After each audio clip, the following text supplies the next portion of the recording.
lever devant le Seigneur pour lire sa bonne parole. Amen. Alléluia. Gloire à Dieu. Merci Seigneur. Donc le message de ce matin s'intitule la prière victorieuse d'Élie. La prière victorieuse d'Élie. 1 Roi chapitre 18 et nous allons lire au verset 36.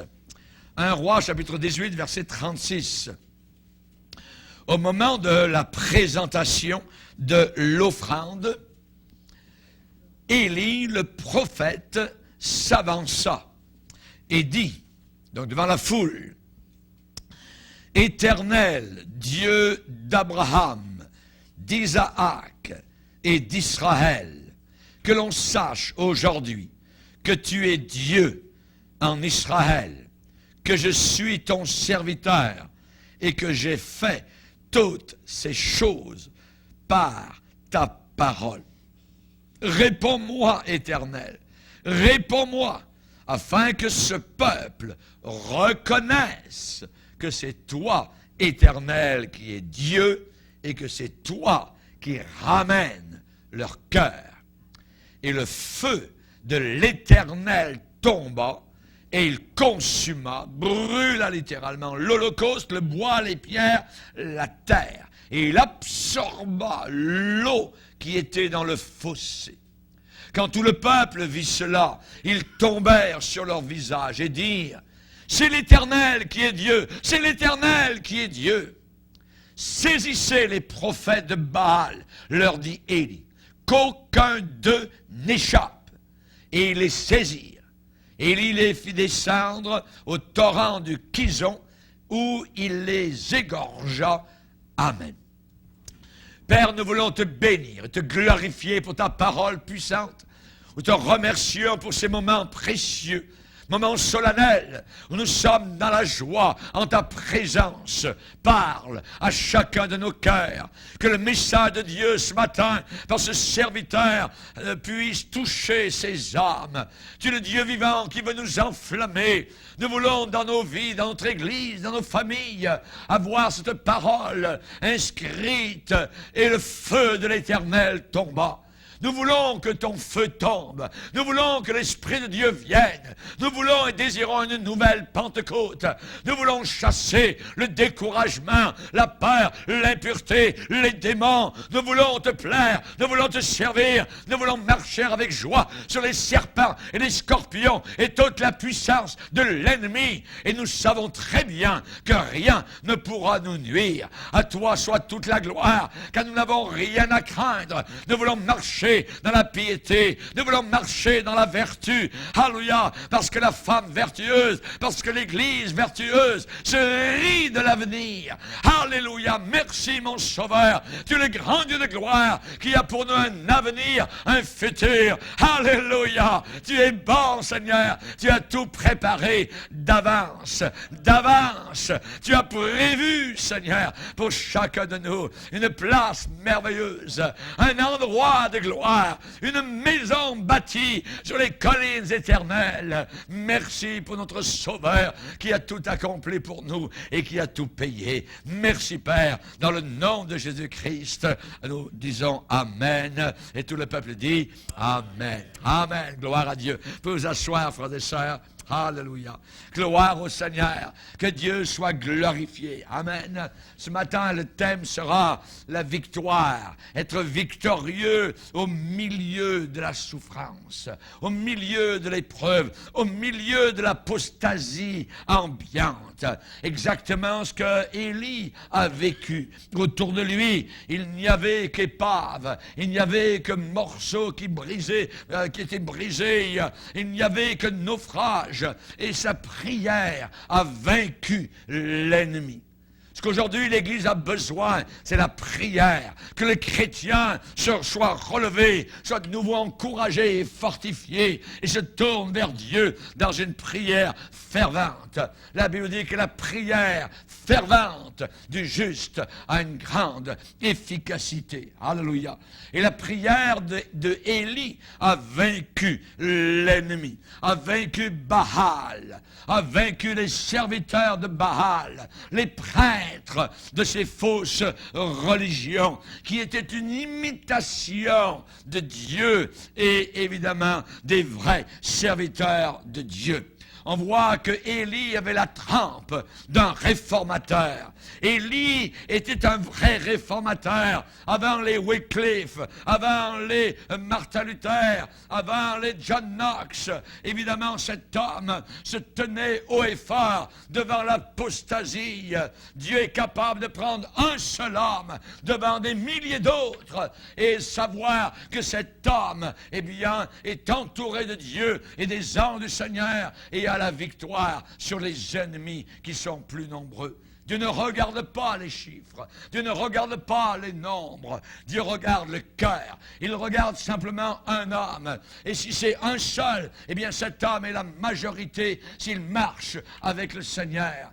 Et si au travers de ton milieu de travail, au travers de tes associations, tu es le seul chrétien, mais que tu marches avec le Seigneur, tu es la majorité, parce que Dieu est avec toi, parce que la puissance de Dieu va te tenir, parce que la vérité est en toi. La bataille aujourd'hui est une bataille pour la vérité.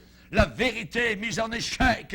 On ne veut pas de vérité absolue. On ne veut plus de vérité totale. On veut des demi-vérités. On veut jouer dans les ombres, dans les demi-obscurités. On ne veut pas la vérité absolue. Jésus a dit, je suis la vérité. Le Saint-Esprit vous conduira dans toute la vérité. Et Élie le prophète était un homme de vérité. Élie le prophète était un homme qui marchait dans le vrai, et Baal et ses prêtres marchaient dans l'erreur, dans la fausseté. Voilà un réformateur à cette époque d'apostasie qui s'appelait Élie, un homme zélé, un homme de courage, un homme de foi, un homme dynamique et non pas académique, un homme qui entendait la voix du Dieu tout-puissant El Shaddai.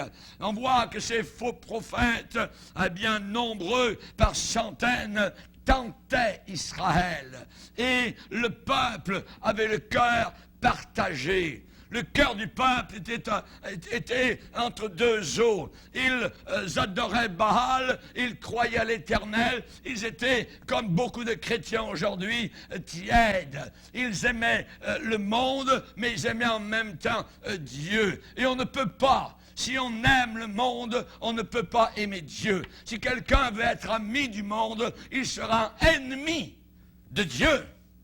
Ennemi de Dieu. Nous ne voudrions pas porter sur nous le beau nom de chrétien et en même temps être un ennemi du Seigneur. Le peuple à l'époque d'Élie avait le cœur partagé et Élie les a rencontrés, les a rassemblés et les a défiés. Il leur a dit, jusqu'à quand? Ça va continuer pendant combien de temps ce petit jeu? Jusqu'à quand clocherez-vous des deux côtés? Jusqu'à quand boiterez-vous des deux côtés? Si c'est l'Éternel qui est Dieu, si c'est Jéhovah qui est Dieu, alors allez vers lui, servez-le. Et si c'est Baal qui est véritablement Dieu, eh bien allez après lui. Mais vous ne pouvez pas faire les deux à la fois. Et aujourd'hui, dans cette apostasie de la fin des temps, dans cet écuménisme, cette salade religieuse qui va être envoyée à la face du monde entier, eh bien, nous avons exactement cela. Des gens qui servent le diable et qui en même temps disent servir Dieu. Ça ne passe pas devant le trône du El Shaddai. Jusqu'à quand, voyez? Aujourd'hui, nous avons des démons qui nous entourent. Nous avons les esprits de ce bas monde, nous avons des esprits de paresse, des esprits d'incrédulité, des esprits d'amour de ce monde qui sont là tout autour de nous. Et tout le pays est contaminé par ce fléau. Avoir un cœur partagé est une malédiction. C'est une malédiction. Dieu veut notre cœur. Tu aimeras le Seigneur Dieu ton cœur, tu aimeras le Seigneur Dieu ton Dieu de tout ton cœur. De tout ton cœur. Dieu ne veut pas des cœurs partagés, des cœurs à moitié. Il ne veut pas les restes de la table. Il veut toute notre vie. Il veut notre corps, notre âme et notre esprit totalement à lui. Et Dieu, le Dieu d'Élie, j'aimerais vous dire qu'il vit encore aujourd'hui. Il est encore vivant aujourd'hui. Et on sait que Élie a vaincu ces faux prophètes simplement par la prière. La prière. La prière. Il y a certaines églises qui ont déjà accompli des enterrements et ils ont fait l'enterrement de Madame Prière. Ils l'ont enterrée. Pour eux, il n'y a même plus besoin de prier. Et évidemment, pas étonnant qu'ils sont vaincus. Pas étonnant qu'ils avalent les poubelles de ce monde.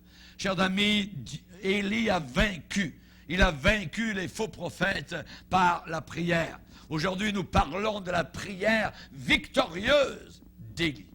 Les païens prient. Les bouddhistes prient. Les hindouistes prient. Mais il faut prier de la bonne manière. Et le bon Dieu, le Dieu réel, le Dieu vivant. Et Jésus a dit, personne ne peut venir à Dieu le Père s'il ne passe pas par moi. La prière qui est acceptée et acceptable de la part de Dieu, c'est une prière qui est faite au nom de Jésus-Christ. Si quelqu'un prie un autre Dieu, si quelqu'un prie une autre déesse, une reine du ciel ou quoi que ce soit, c'est une abomination. Ça dérobe, évidemment, donc, à Jésus-Christ l'honneur qu'il a d'être notre seul médiateur. Comment était la prière d'Élie? Tout d'abord, la prière d'Élie, dans ce défi qu'il a lancé aux faux prophètes, c'était une prière précise. Précision. Voyez, Jésus a dit ne pas multiplier les paroles comme les païens. Les païens prient et les païens multiplient les paroles. Et quand vous étiez dans le système religieux, n'avez-vous pas multiplié les paroles? Notre Père qui est dans son Église, je vous salue Marie, pleine de grâce. Voyez, dites-en des centaines. C'est ce que la religion nous disait. Voyez, d'en dire quelques milliers pour avoir quelques faveurs, supposément, de la part du Seigneur. Jésus a dit ne multipliez pas, ne pas multiplier les paroles, ne pas prier comme les païens. Les païens prient. Quelqu'un qui prie, c'est pas un chrétien, parce que les païens prient aussi. Ça prend plus que ça pour un chrétien. Il faut prier selon le Seigneur. Ne pas multiplier les paroles. On va lire ce passage dans Matthieu 6, qui est très intéressant. Matthieu 6.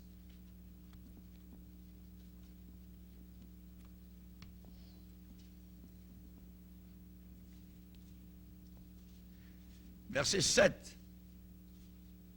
En priant, ne multipliez pas de vaines paroles, comme les païens qui s'imaginent, c'est leur pensée à eux, qui s'imaginent qu'à force de paroles, ils seront exaucés.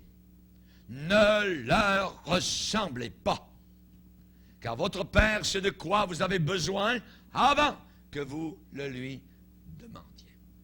Ne multipliez pas de vaines paroles, comme les païens qui s'imaginent, voyez, leurs imaginations.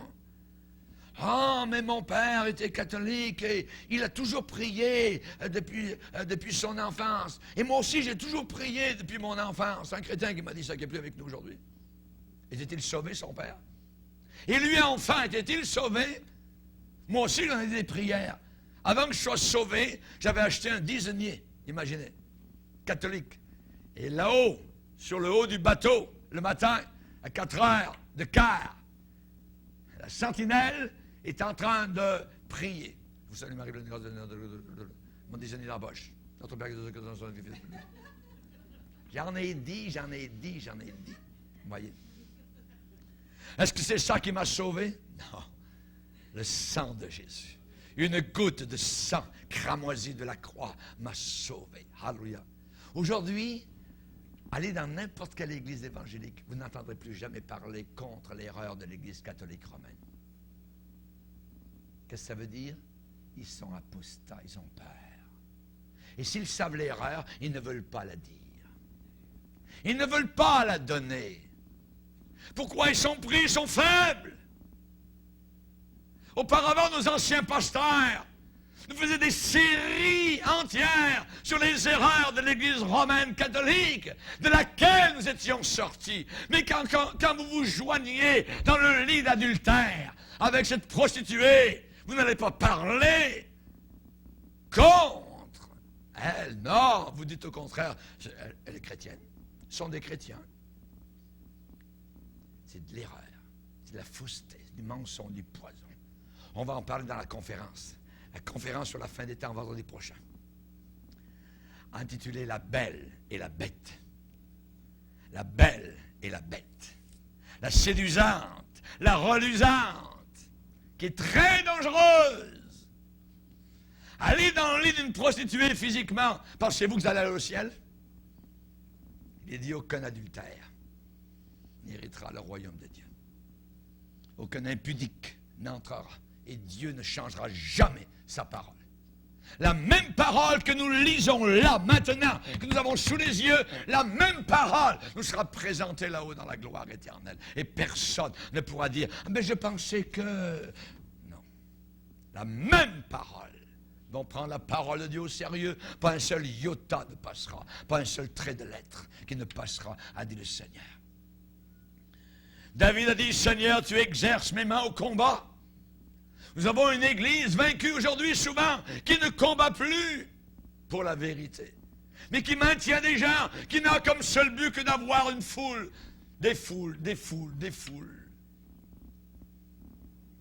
Ce n'est pas ça le but de l'église, d'avoir des foules. Le but de l'église, c'est d'avoir des gens sauvés à l'intérieur, pardonnés de leurs péchés, qui sont repentis de leurs péchés. C'est cela le but, évidemment. David a dit, Seigneur, tu exerces mes mains au combat.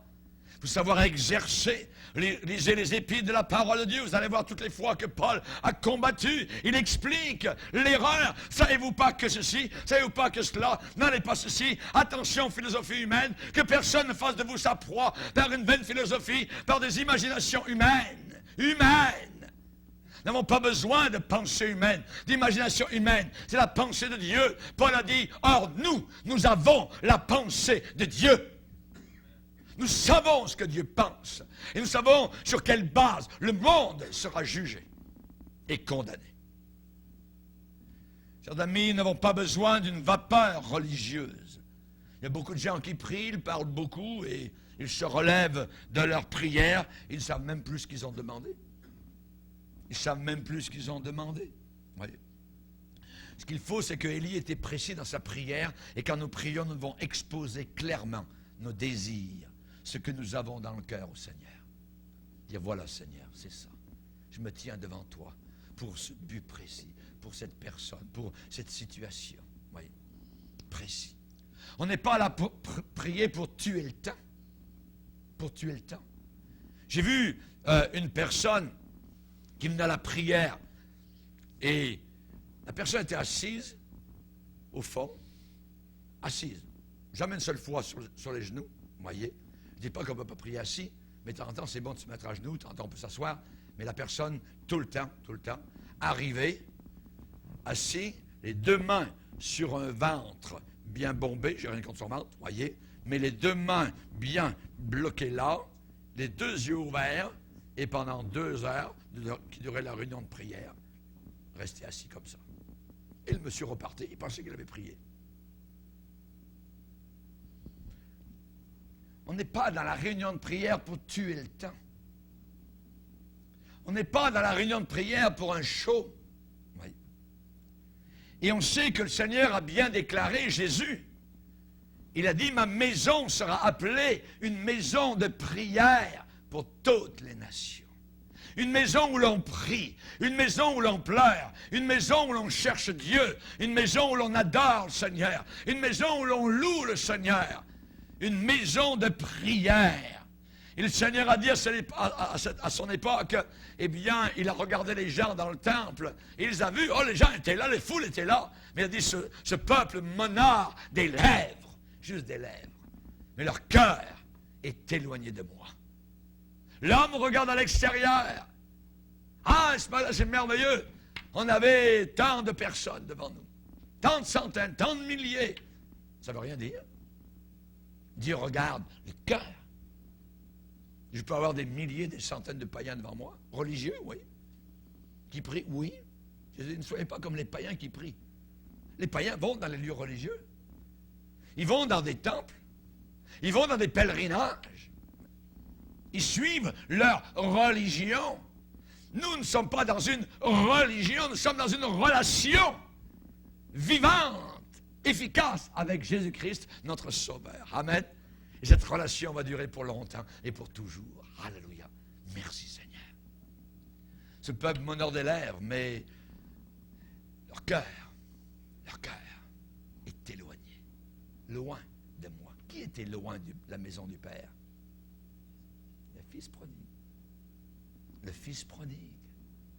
Serions-nous des prodigues? C'est bon de se sonder. Quand Jésus un jour a dit, il y a quelqu'un parmi vous qui va me trahir. Jésus savait qui. Mais les disciples ne savaient pas qui. Ils ont tous dit, Seigneur, est-ce moi? Est-ce moi, Seigneur? Ils sont sondés eux-mêmes. Ça les a sondés. Et nous devons nous sonder nous-mêmes, nous juger nous-mêmes, être notre propre juge, sévère.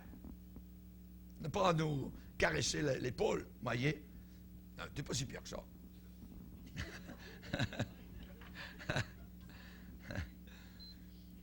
Quand Élie s'est présenté devant le peuple, il a dit que l'on sache, Seigneur, aujourd'hui, que tu es Dieu en Israël. Ce que j'aime dans cette phrase, cette prière, c'est le mot aujourd'hui. Élie savait qu'aujourd'hui, à ce moment-là, Dieu allait se manifester. Il y en a un autre aussi qui le savait. Lorsqu'il s'est retrouvé devant un géant appelé Goliath, qui se moquait de la petitesse qu'il avait devant David. David a dit, aujourd'hui, je vais te couper la tête. Aujourd'hui, c'est le jour de la victoire. Aujourd'hui, c'est Dieu qui se manifeste. Aujourd'hui, c'est le Saint-Esprit qui va me remplir. Je suis venu avec foi à la maison du Seigneur. Je suis venu pour recevoir quelque chose de la part de Dieu. Aujourd'hui, j'ai besoin d'un miracle de la part de Dieu. Et rien de plus bas, rien de moins que cela ne me fera mon affaire. Si vous êtes venu comme cela, vous allez le recevoir. La femme cananéenne est venue devant Jésus avec comme cela.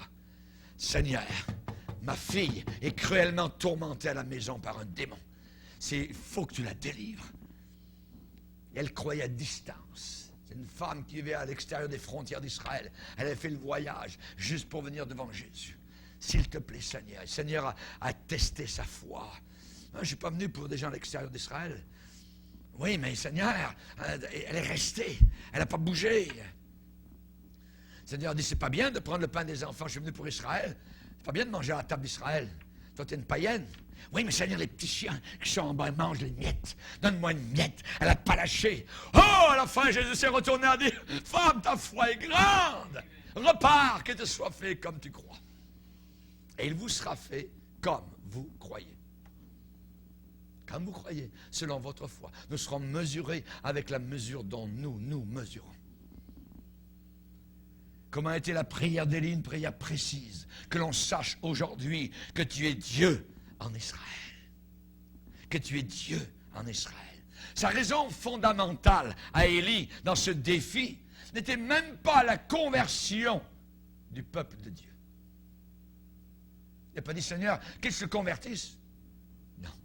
Et il a dit que l'on sache aujourd'hui que tu es Dieu en Israël. La raison fondamentale d'Élie, c'était d'honorer Dieu. Que l'honneur de Dieu soit relevé. Et l'honneur de Dieu a besoin d'être relevé dans nos pays occidentaux. L'honneur du Seigneur. Il a dit au verset 37, « Réponds-moi, Seigneur, réponds-moi, afin que ce peuple reconnaisse que c'est toi, l'Éternel, qui est Dieu, et que tu ramènes leur cœur. » Que tu ramènes leur cœur. Qui ramène nos cœurs? Dieu. Nous sommes incapables de revenir par nous-mêmes. Il faut que Dieu nous ramène. Et c'est lui qui peut uniquement le faire. Et c'est seulement après cela que Élie a demandé la conversion du peuple. Amen. Tout d'abord que l'on sache que tu es Dieu, premièrement. Et ensuite, deuxièmement, Seigneur, réponds-moi afin que ce peuple reconnaisse que c'est toi qui ramènes leur cœur. Tu les convertis. Tu les circumverterais en latin, qui veut dire tu les fais tourner. Auparavant, ils marchaient droit devant vers l'enfer. Maintenant, ils se retournent direction le ciel. Le dos à l'enfer. Et en avant, marche vers le paradis. Ça, on appelle ça la conversion. Se tourner. Se tourner vers. C'est ça, la conversion. Amen. Parfois, on va prier en disant, Seigneur, sauve telle ou telle personne. Mais nous devrions prier non pas pour qu'ils viennent aux réunions.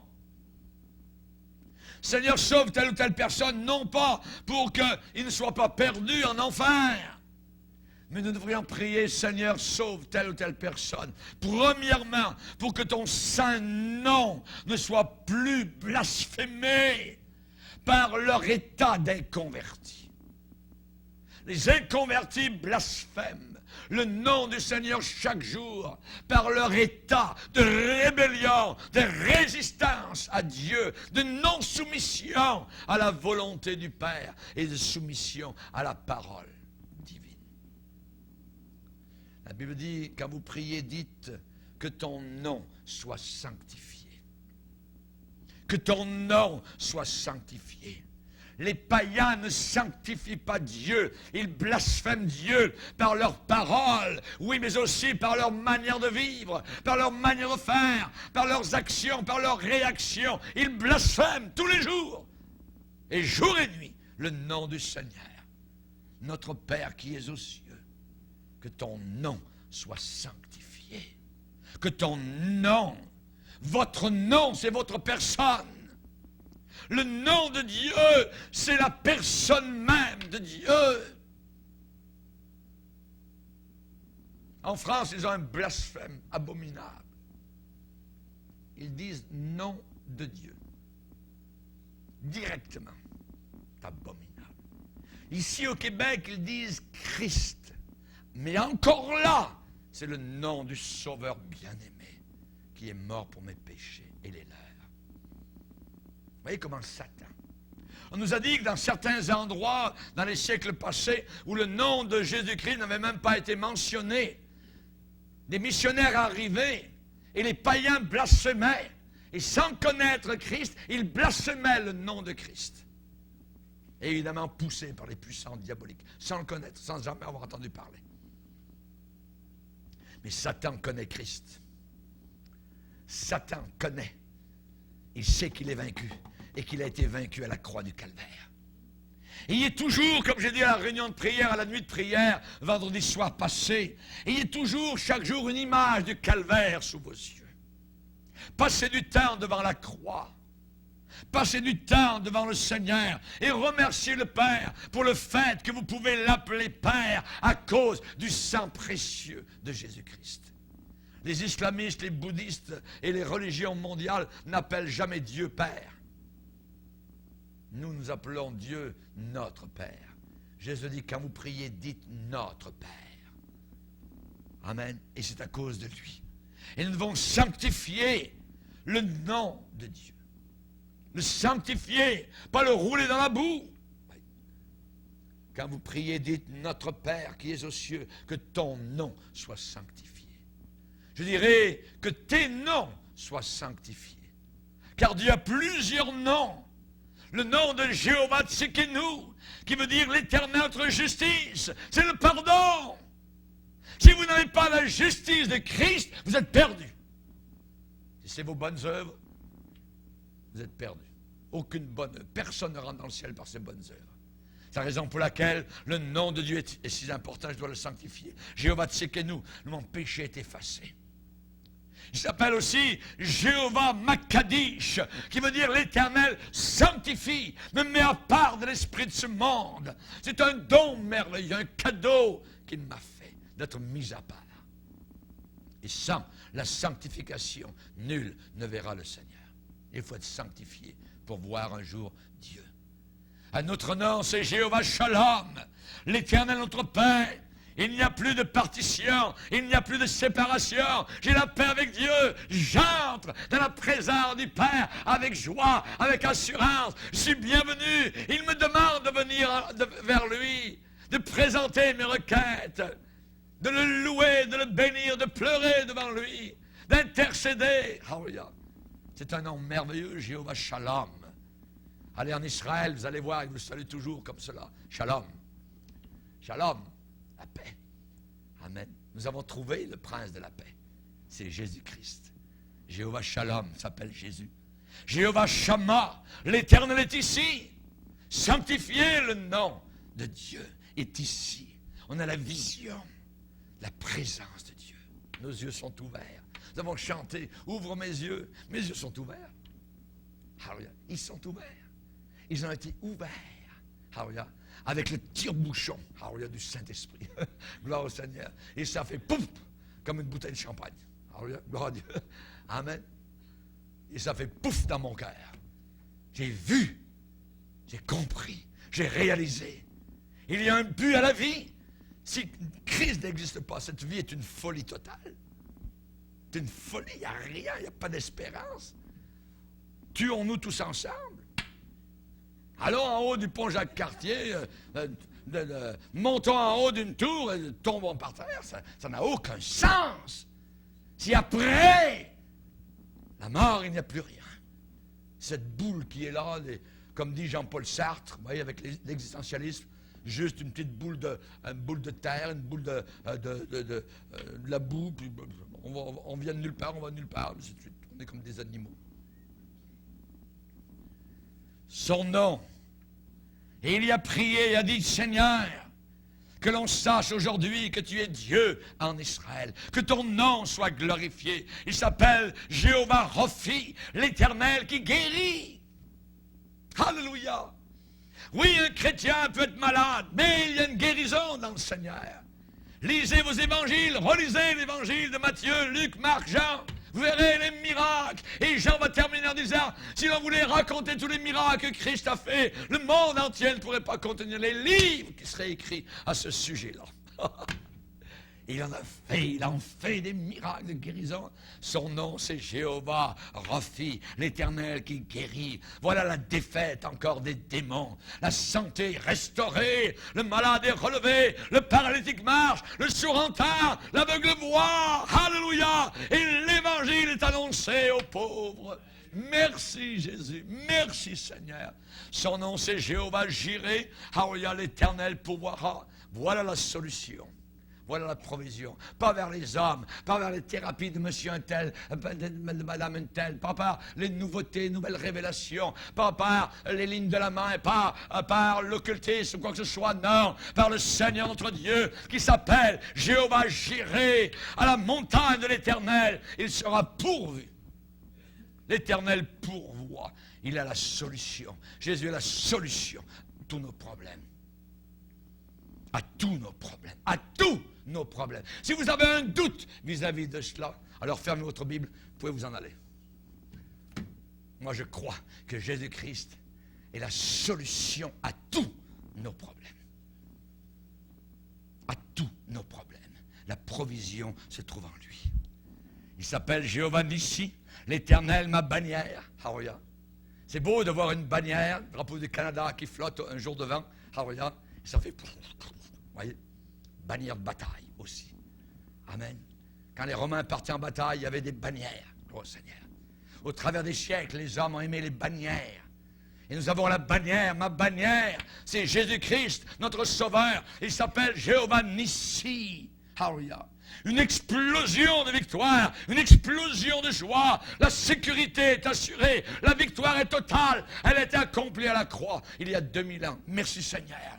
Je ne veux pas me glorifier des hommes, je veux me glorifier d'une seule chose, a dit l'apôtre Paul, de la croix de Jésus-Christ.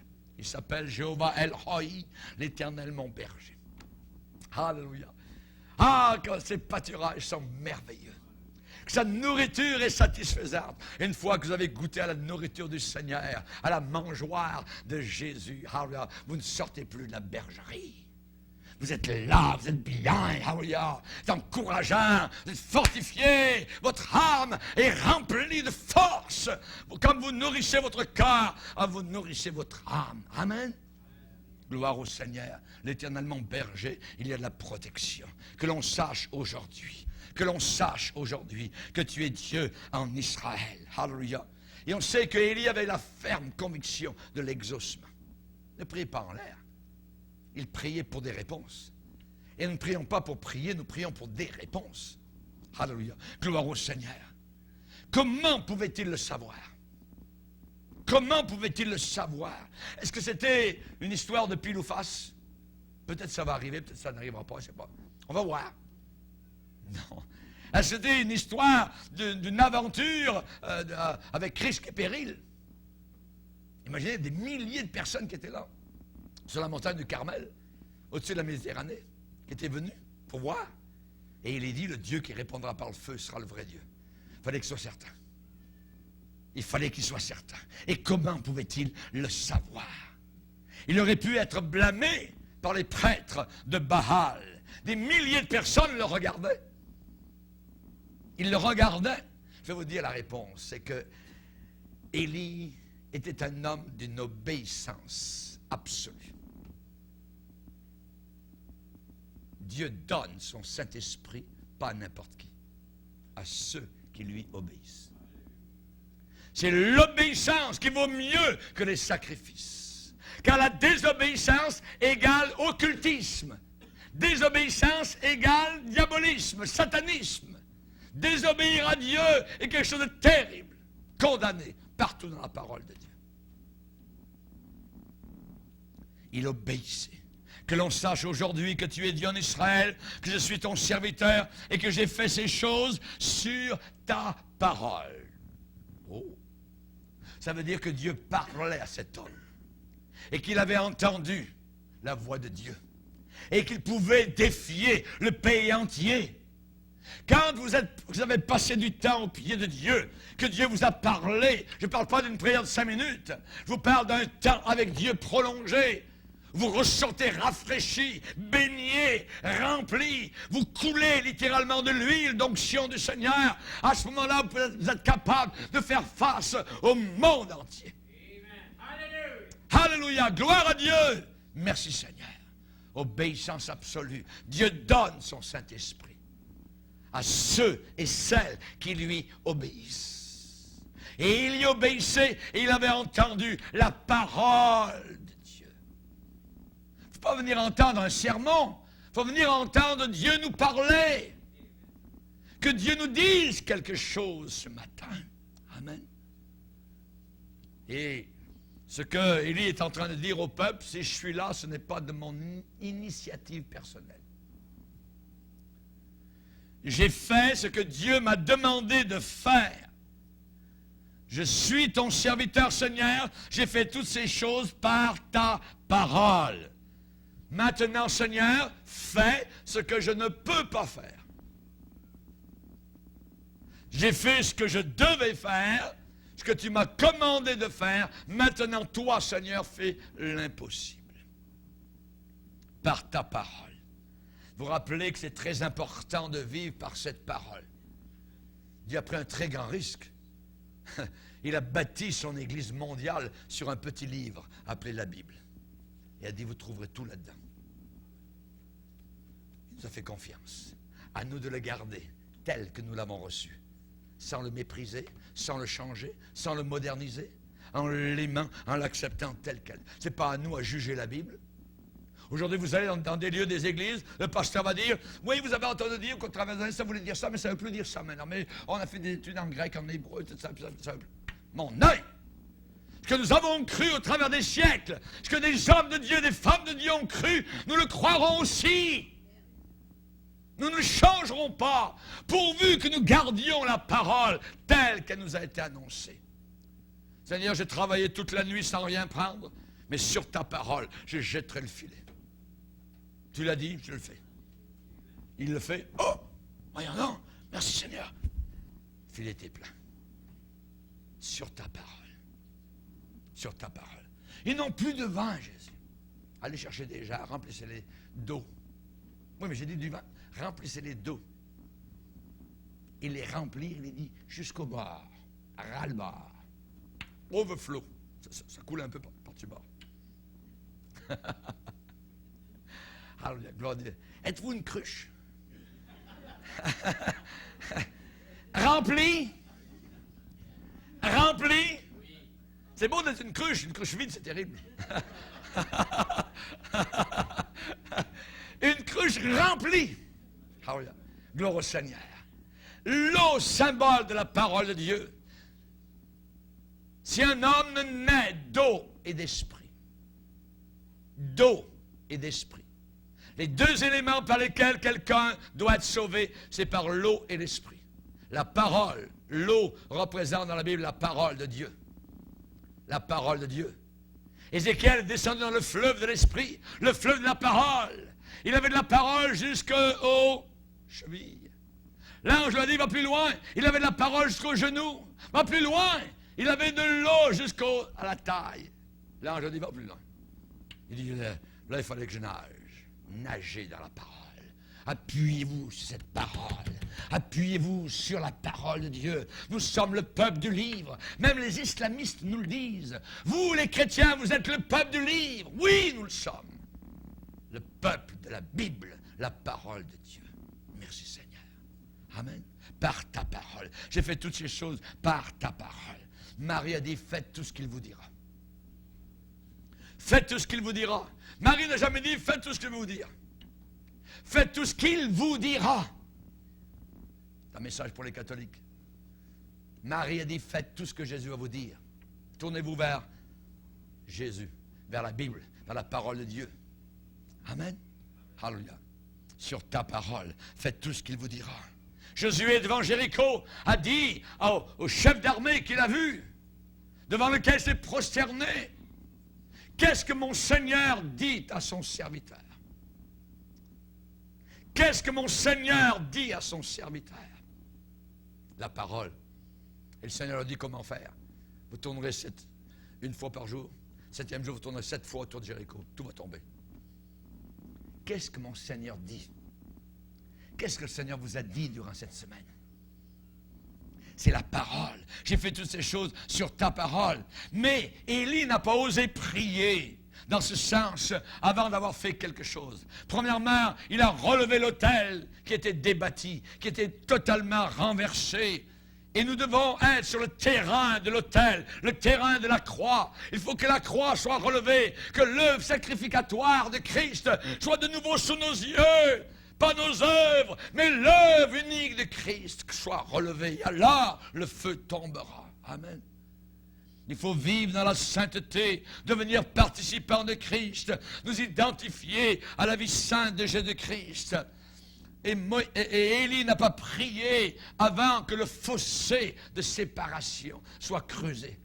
Il a creusé un fossé autour de l'autel. Et il l'a rempli d'eau. Il l'a rempli d'eau 1 fois, 2 fois, 3 fois, voyez, pour que l'eau dégouline partout.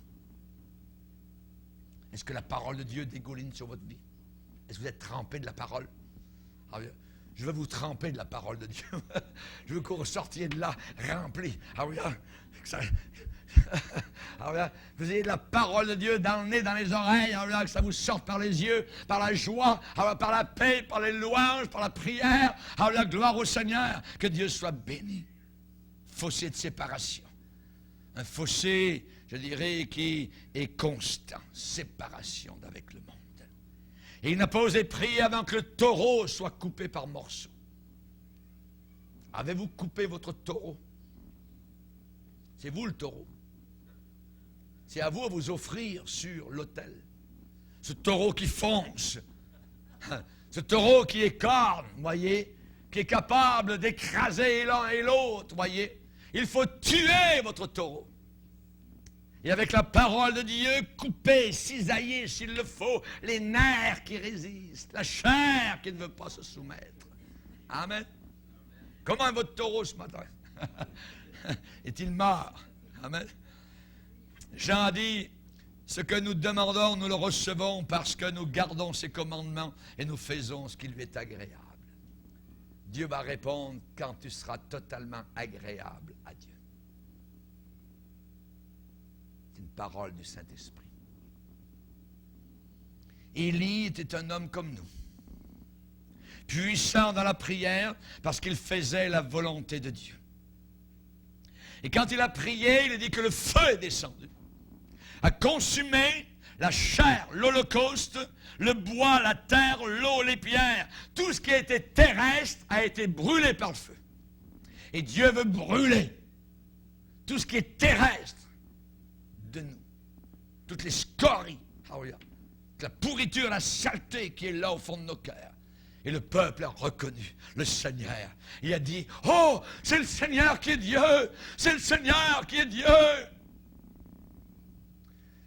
Si nous vivons au milieu d'un peuple qui est entêté devant Dieu, un peuple parfois même religieux ou incrédule, on a besoin de quoi? D'intercesseurs, de gens qui prient, qui ne lâchent pas.